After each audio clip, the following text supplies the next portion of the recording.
often. Hello, Hi, how are you? I am well. Oh, Your first name? You're the what's your My name is Nathal.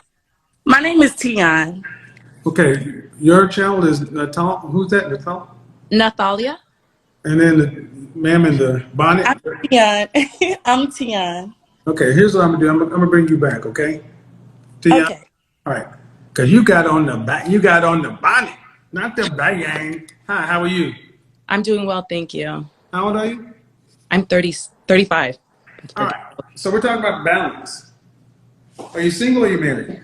I'm single, Any children? no children. You go to college? Yes, I did. I went to UC Riverside. What do you do for a living? I'm an entrepreneur building a business. So starting from scratch. And what? Finance, Okay. So how are you going to find balance in life? that's what I'm looking to create. Still trying to figure that out. I've never had a male figure be direct with me of what I'm doing wrong. So I honestly feel like I've just been kind of like in lost trying to figure it all out. And so that's why I wanted to jump on because I'm not sure what I'm doing wrong. Doing what outcome do you want? I do want to get married and having children is priority for me as well. How many children do you want? 2 children, 2 or 3. What state do you live in? I live in California, Los Angeles. Why do you want to get married? I've always had the desire. I do realize when I was younger, it was coming from, when I look back, because I've done personal development, it was coming from an abandonment wound. I've taken time to like heal that piece. And now I realize that I do want to build something with somebody that I can have a soulmate connection and also be a power couple with. And change the trajectory of my family because we don't come from marriage. I want to show that as an example for my kids. How long you watch my programs or anything like that? Off and on, not too much. Well, what do you think what do you think I'm about to say right now? I want you to give it to me difficult, like hard, Well, because I'm not giving, man. I'm just saying this. The myth of the power couple is something that was marketed to black women. What is a power couple? That means we're partners? No. are you asking me, sorry, or is that a That's a rhetorical? power couple. That means we're partners. You have 2 or 3 children. Which one? 2. Do you want your kids to be able to go to college if they want to? Yes, Do you want to travel nationally and internationally with your children? both. Do you want to have to work to pay significant bills after you're pregnant and married with your first child? Or Yes, like, you want to have to work to pay significant bills when you're pregnant? oh, significant bills? No. Significant, yeah. Like I you would have like, to pay significant bills right now. Okay. So what percentage? What percentage of the family financial load do you want to have to be responsible for an entire lifetime? I would say 30 to 40%. Okay, 30 to 40% means if you stop working for any reason, you stop bringing in income for any reason, the family is at serious risk. Serious risk, meaning you will not be able to stop working for under any circumstances. Is that what you're saying? That's a good question. No, ideally, no. Because not working while you're pregnant doesn't line up with 30 to 40%. So, what percentage of the overall family financial load do you want to have to be responsible for? This is not negotiable. It has to be done. No, I appreciate I would say 10%, honestly. Okay, 10%. How much would a man need to make in LA to afford 2 children, a wife, and himself to live an upper class life? I would definitely say 500,000 or more. Don't give me a more. Just give me a number. 650,000. All right. Do you care if he's black or not? No, I'm open. Okay. You're 36? Yes. Have you had a serious relationship with a non-black man? Yes, I have. How long did it last? It lasted a year. Year and a How half. tall are you? I'm 5'5". Dress size? 4. Okay.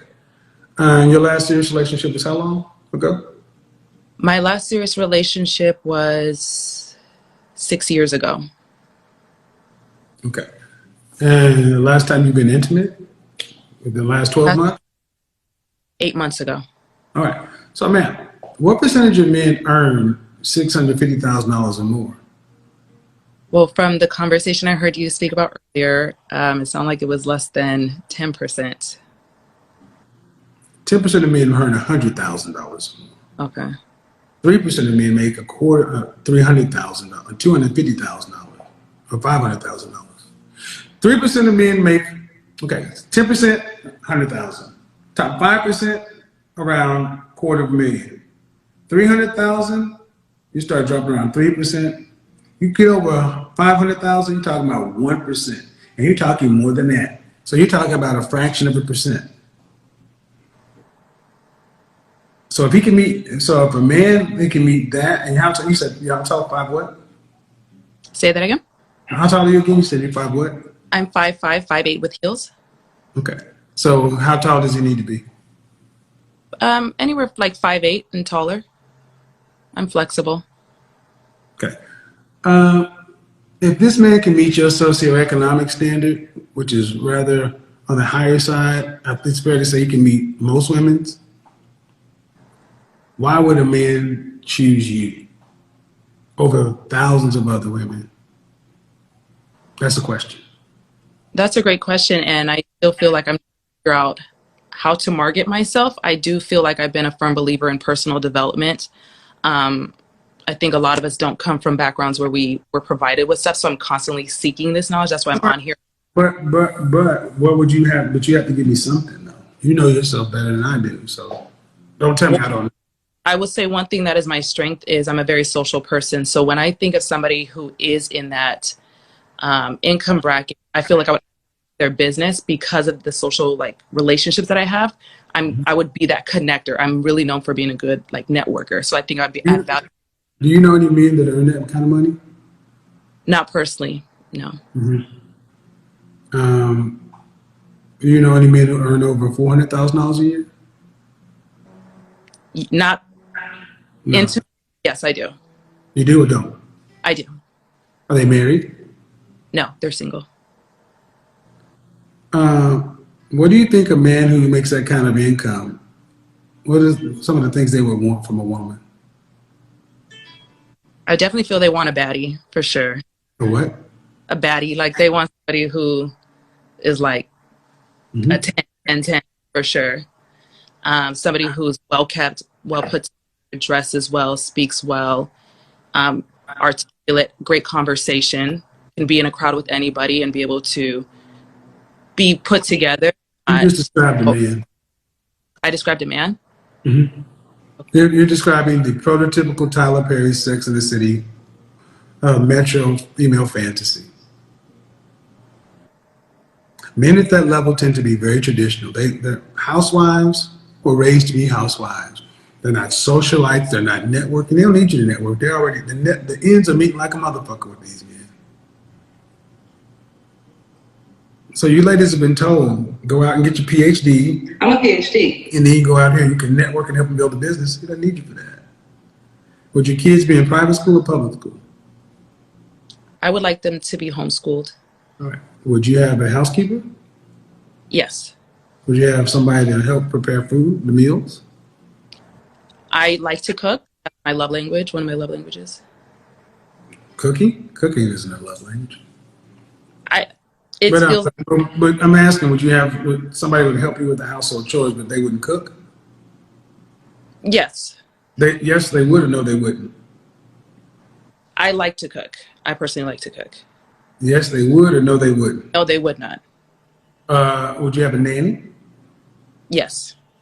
So you want a housekeeper and a nanny. So effectively, you're going to incubate a baby. Yes. So basically, what a man at that level effectively gets your DNA. There's another woman in the house to help tend the house, another woman to help raise the children. He gets your DNA. What kind of professions would a man need to have legally to make $650,000 or more legally? He would have to be in finance, attorney, Finance anesthesiologist. doing what? Finance doing what? I would suppose he'd have to be like a financial advisor For whom? for athletes or the 1% wealthy, managing funds for them, Okay. And you said an attorney? an attorney, What kind entrepreneur, of what kind of attorney? entertainment attorney, corporate law. Okay. What Um, else? what are the other type? They would have to be in finance. I would say like, stocks, things of that sort, like Wall Street. Those are the ones that come to my mind right now. Well, ma'am, you want this high post man. I think you should be able to know at least what he does. See, this is what I'm showing. You ladies like yourself, you want this luxury lifestyle, and you can't even give me 5 professions that you would look into. Okay. Well, let's go on the other side.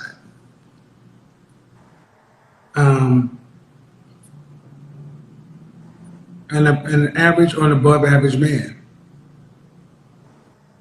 Average man makes 40,500. Would you date an average man? Seriously? I have. No, no, no, May no. I? Can I? Would you marry an average man? Yes. That means you'd have to work and bring home substantial money because Yes. your lifestyle and his lifestyle are different. You'd be the breadwinner. You would do that. That's why I feel toggled between the two. And that's why I work my business right now, because I tried dating guys that were, I guess you would say the average blue But the collar. answer is no or yes. Can you ask the question one more time? I'm sorry. Would you decrease your lifestyle and your standard of living to marry an average man? No, I would not decrease my lifestyle. All right. No. So this is the problem. Women in your age, too old, your standards are too high, your standard of living is too high, and you've outpaced the market. You don't know what the men do. Yes, attorneys, but even you talk about specialized attorneys. You're talking about people in the service class, and they're servicing the elite. That's a very, very small group. The group they service is small, and the group that services them even smaller. And what they don't go looking for is a partner, and they don't just go looking for DNA. They tend to go looking for women who are housewives who are going to provide them a quality of life. You are effectively a luxury room in another bill. No shade, because homeschool, but you want a nanny, you want a housekeeper. So your job description is going to be, I have sex with my husband and I produce his children. And then after the second child is produced, then what? What is your job after the second child is produced? Someone is in the house taking care of it. Somebody's in the house raising it. What do you do?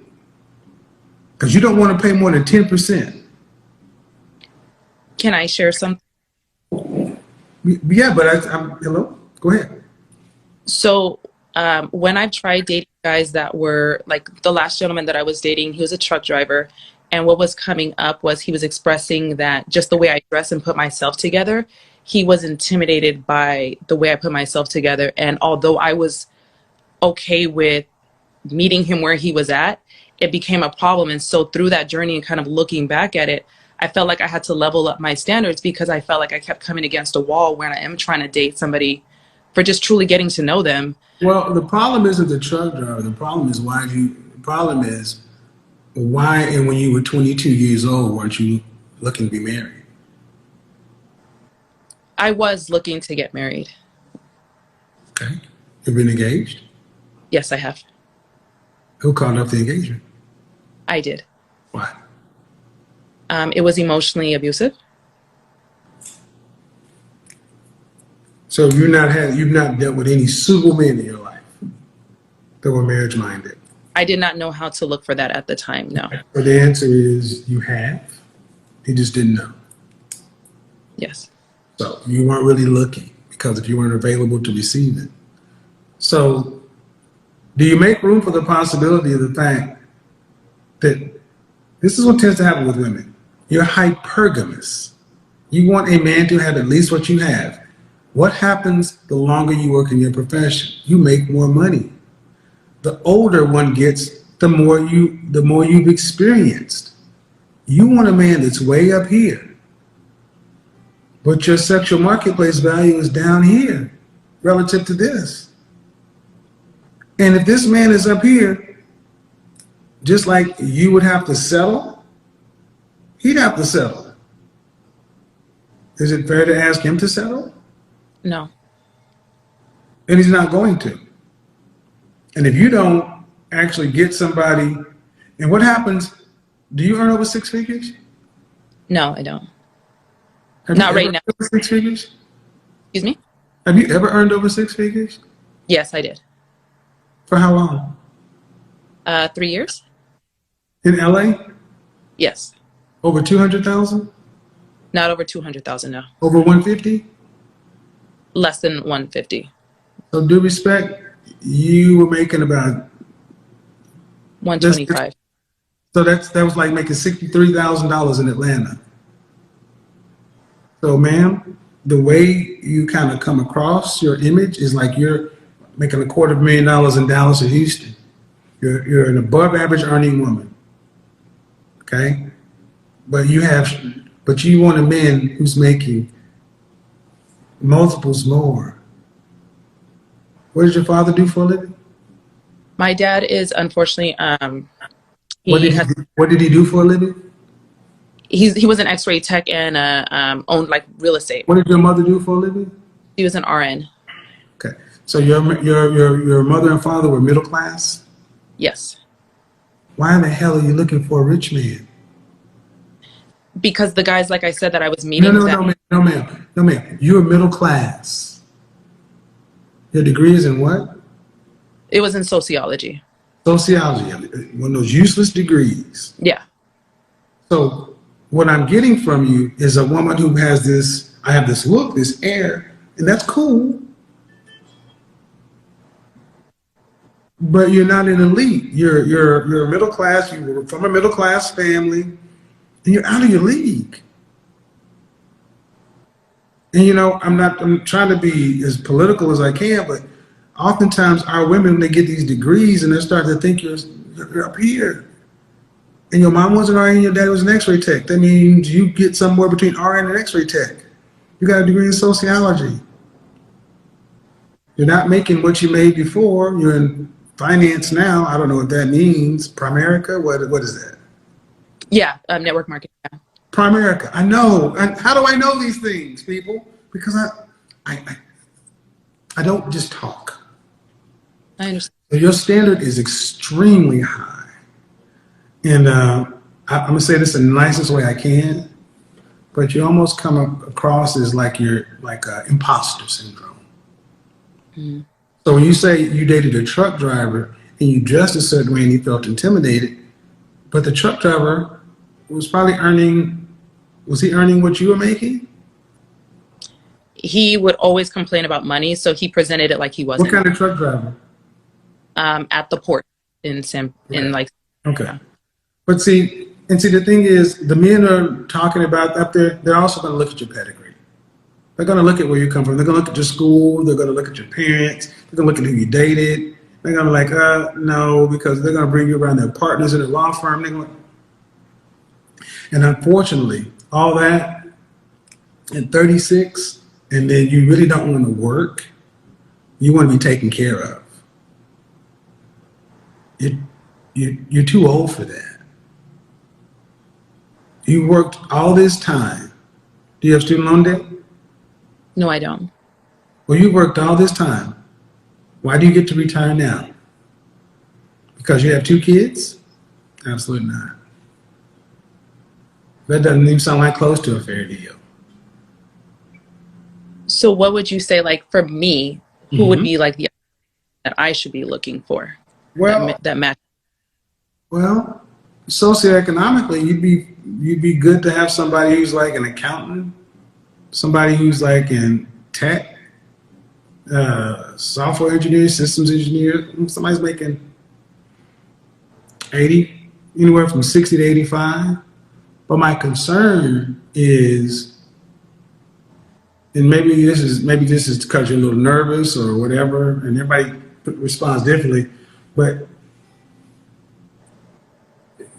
you don't come across, like you said, the way you dealt with that truck driver. If I asked the truck driver, dating you was blank, how do you think he would say he experienced you?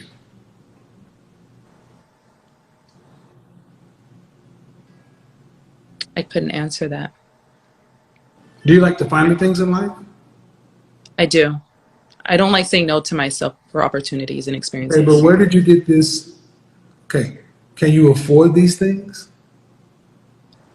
I How can find you- a way. I how find a can- way to. That means no. You find a way to pay for them. That means you know you cannot afford them. Okay. Afford means you can afford to pay for them 3 times over in cash after all your obligations are met. Can you afford these things? No. Then it's almost like you're kind of living a pretentious lifestyle. So you're putting yourself in environments and places around. That's why I said the imposter thing. So, and I don't want to get too much into that because I don't know you and I don't want to imply, but I'm telling you what I feel, what I'm getting from you. That men that are on your level, did you feel like you were settling for the trucker? No. My heart was in. You said that, and then how long ago was that guy? How long ago? That was 6 months ago. 6 months ago. I'm sorry, 8 months. But you said your longest relationship was 6 years ago. How long did that last? That was for a year. What's the longest relationship you've ever had? A year and a half. Okay. Sounds like you've had some counseling or some therapy. Yeah, I've had to. Okay. So are you openly affectionate? Yes, I am. Do you express your affection in words? Yes, I'm very articulate with emotional intelligence. So of your relationships, how many of them a man has left you? 1. How were you when that relationship happened? I was not any of the said right now at all.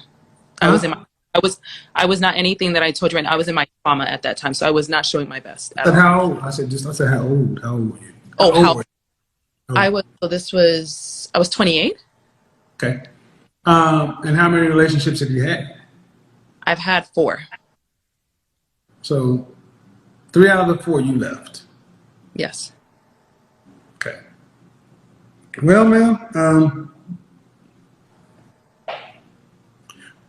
I would say that, if you've already done the work, the therapy, but there's still something amiss. And I know what I'm feeling right now, and I don't want to get into it right now, but there's something that's still askew. And what I'm getting is a little bit like you have this picture in your mind of what a relationship should be. And it'll never be that. It's like, can you become self-aware enough to recognize this is what I am? I'm not up here. If I adjust it from income, I'm an average earner. I mean, you're at Primerica right now. And I got no shade towards Primerica, but it's not like everybody becomes a vice president.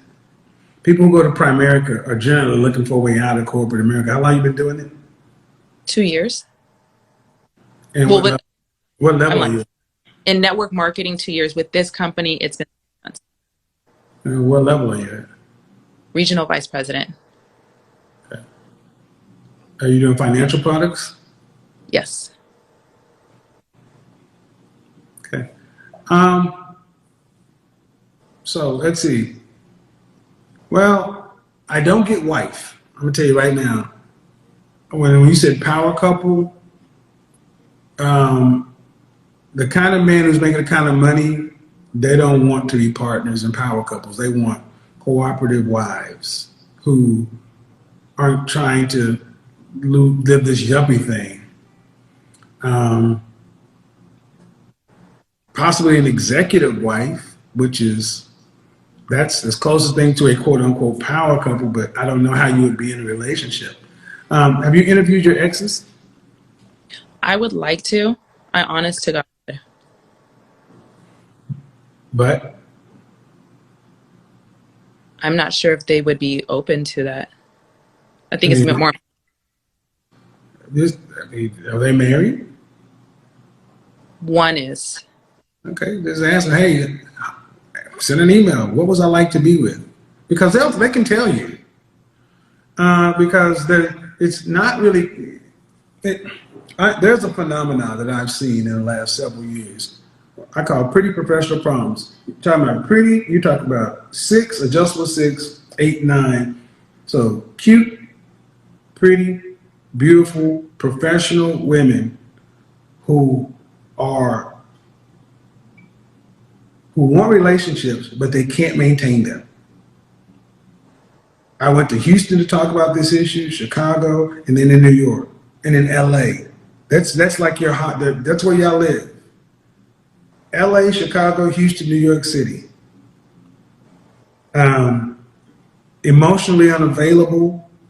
They look nice. They speak well. They make a good presentation. They'll network. I mean, you put you in a dress at the steakhouse, but then away from that, it's just something's amiss.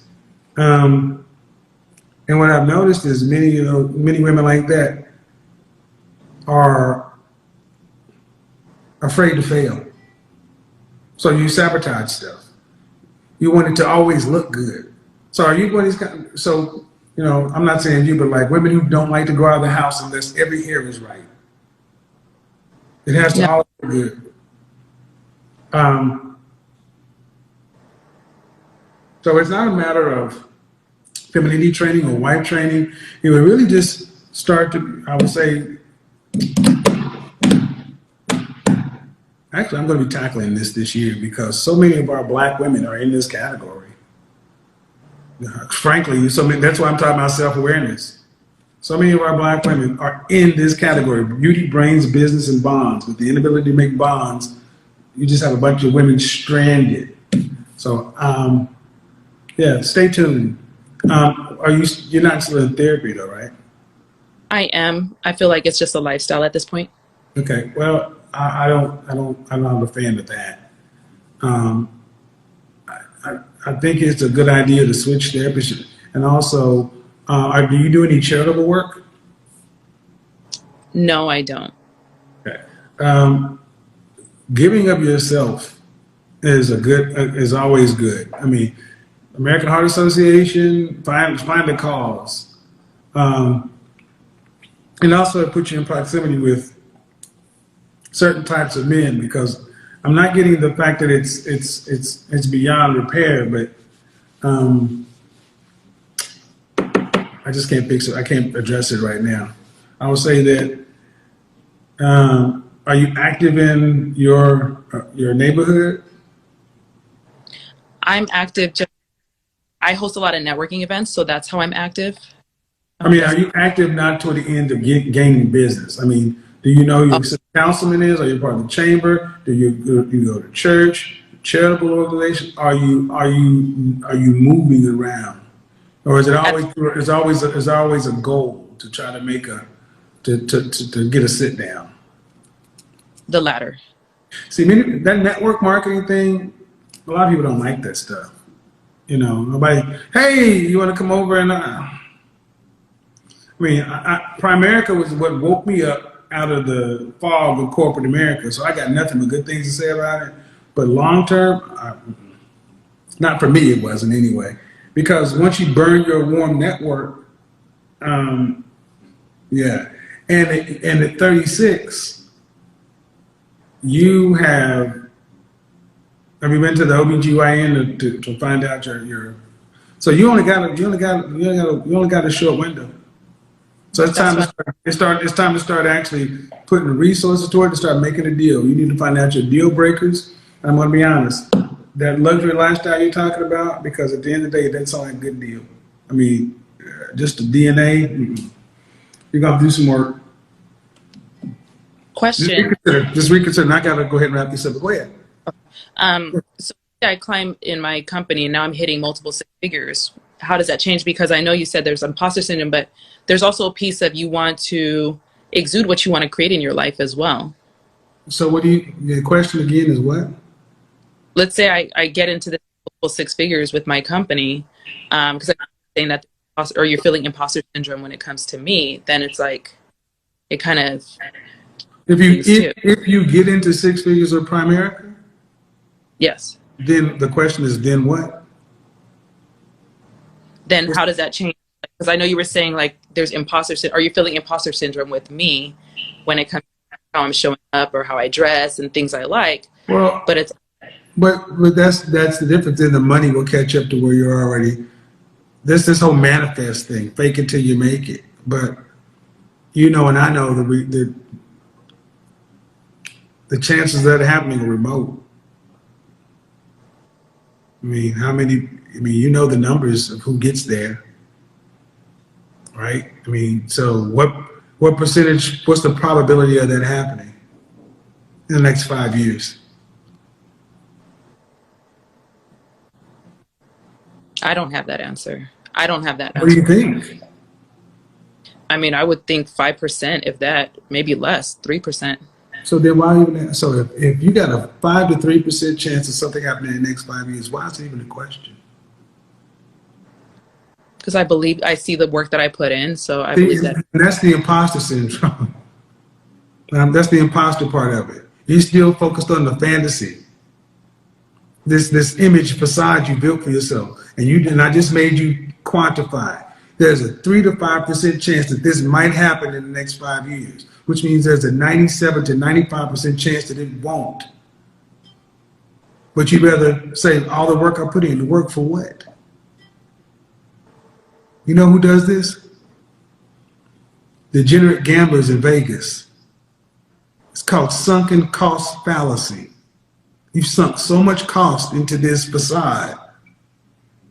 I'm on a blackjack table. I'm running the roulette table. Oh man, I made 500. I made 1,000. I made 15,000. I'm up. Woo! Oh, I lost 500, but I'm still up. I lost 1,000, but I'm still up. I won again. All right, we're back. All right. Then what? What happens the longer you gamble? What happens?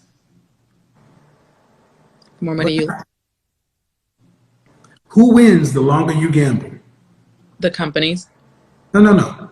The house. The lights in Las Vegas are on for a reason. Yeah. This is not a trick question. The longer you gamble, you'll give back everything you won plus empty your savings and everything else. But you know what keeps you going? The herd mentality and the sunken cost fallacy. What if I snap my fingers today? What if this happened? And whatever God you believe in sends you an archangel down and says, here, I am the God of your understanding. And he confirms to you that he is God. He shows you your childhood memories beyond a shadow of a doubt. You know it's coming from God. Okay? Irrefutable. Are we there? And he says, not going to happen. You're not going to get there. This is it. You're going to be a mill earner right here. You're going to be comfortable. Never going to happen. It's not what I have for your destiny. Then the angel goes and goes back up to heaven. You're going to still live your life on the possibility it could happen? No. That's what keeps you going. The gamble. But what you do have to look at over the last 36 years, and where's it got you? Fear. We're on the same page? We're 100% on the same page. Because money doesn't make you happy. There was a story of a woman who was, in New York, Miss USA or something. You know what I'm talking about? The one that just passed away? Passed away? You mean walked up top of her building? suicide. That's not passing away. She committed suicide. Yeah, it's not passing away. You say death. Yeah. Beautiful black woman right there. Lawyer, successful. Now, right now, she had it all. Money, fame, beauty.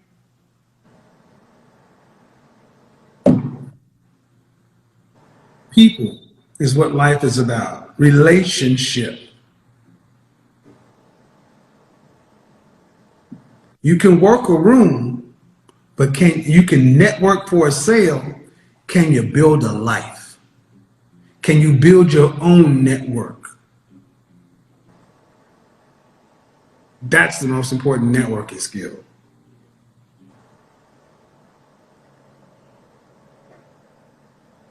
I'm listening, yeah. I'm asking you, do you not think so?